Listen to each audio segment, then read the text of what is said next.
Hi everyone, in front of me I've got a OnePlus 15 and let me share with you how to update the apps on this device.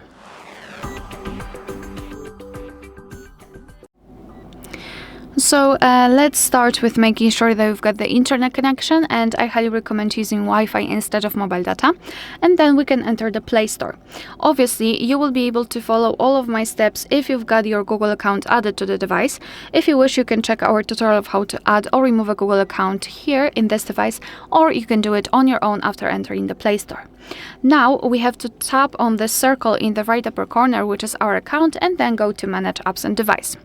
Here, let's tap on Updates Available, and as you can see, this is the full list of all updates pending, and it's basically up to you what you would like to do here. So you can either tap on Update All, and your device will download all of them. You do not really need to worry about anything, or you can simply update them manually, so you can choose them from the list, and if you will decide that you'd like to update the specific app, simply find it and then tap on Update next to it, and now your device will download only this update.